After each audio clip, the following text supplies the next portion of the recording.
In Control Unleashed, we're all about helping our dog relax and helping them know what to do in whatever context they're in. And we can use a mat to do this. So teaching our dog to go to a mat, it provides them information. So if the mat is on the ground, that's where you hang out. If I don't release you from the mat or I don't tell you what to do, lying here is what you should be doing. And that has happy thoughts because we're gonna build lots of happy thoughts about that mat. So the mat gives our dog context. Also, it gives them a safe place to be. So let's say I wanna work with Jane's feelings around squirrels at the park. I can bring her mat with me, I can set it up at the park, and then she sees the mat as a place to lie down and a place to relax. And we're gonna relax together on the mat, and then I can either ask her to get up to play some of her patterns, or I can play the look at that game from her mat, or we could do some breathing, whatever it might be. So there's a lot of things that we can build off of with this mat.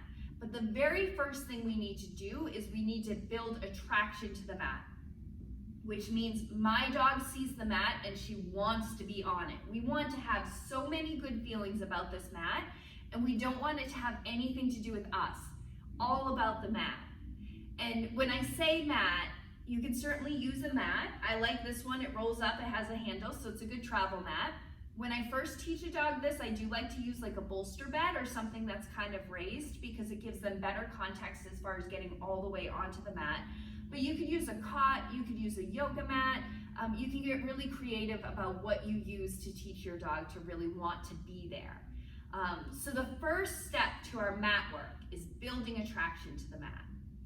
When I play this game with my dog, I generally have a handful of treats in my hand because I want to be able to treat her very, very rapidly. What I'm looking for, I'm going to be standing in front of my mat with my toes pointing it, okay? Because my dog I want her to go to the mat, and my dog generally comes in front of me if they want a treat, right? So it's a natural place for them to go. I've got my clicker as well. So what I'm gonna do is I'm gonna start by Jane's on the mat. So I'm gonna toss a cookie off the mat just to get her off of it.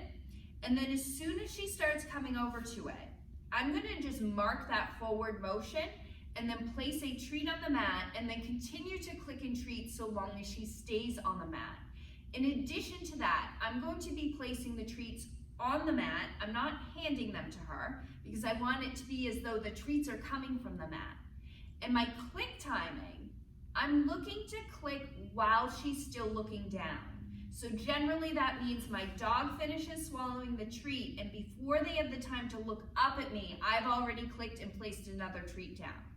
I'm gonna do that like about 10 times in a row, toss a cookie off to get her off of it, and then click for her coming back on. Okay, so I'm gonna toss that cookie off. I've got my treats ready. Click for that forward motion of coming over to the mat, and then I'm gonna continue clicking and treating so long as she's on the mat and fast enough that she's not looking up. I'm gonna then toss a cookie off, get it. As soon as she comes over, I'm gonna start rapid clicking and treating, before she even looks up. So to her, this is all about looking at the mat and getting treats from the mat. Get it? And then I'm gonna continue to do that. So we're gonna do lots of reps of just running over to the mat and eating those treats.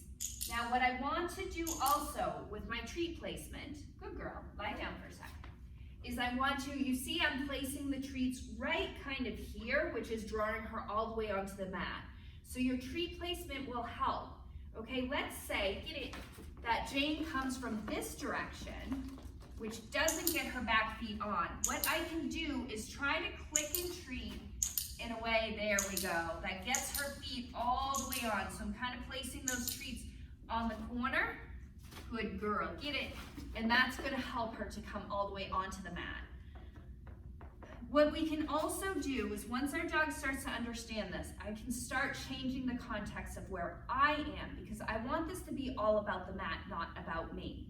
So, okay, toss a treat off, change locations, And that's gonna help your dog see that it's not about where you are, it's all about them looking down at that mat and staying on it. Get it? And then I can keep switching where I am as I build on this. Our next step, so once I've got my dog who's coming to the mat like this, now I can start to add a little bit of duration by clicking and treating a little slower. And I can also start adding the distraction of myself moving around in hopes that she stays on that mat. So the way that would look, get it, is my dog will come over to the mat, I start clicking and treating, but I start moving a little bit so that she learns that the clicking and treating is gonna still happen regardless of what I'm doing. So this could eventually turn into me being able to walk away from the mat and add distance, plus it also helps me add duration. The one last thing I want to touch on is I want to make sure that I'm building criteria for her actually coming to the mat. So our first rep, I'm gonna click like as she's moving towards the mat, but once she starts really getting drawn to the mat, I'm gonna wait for a little bit more. Get it? So let's say this would be my first rep. I'm clicking before she even gets on the mat. So the clicker is saying you coming towards this mat is gonna get you a treat. Get it? But once she's good, I'm gonna wait until she gets all the way onto the mat.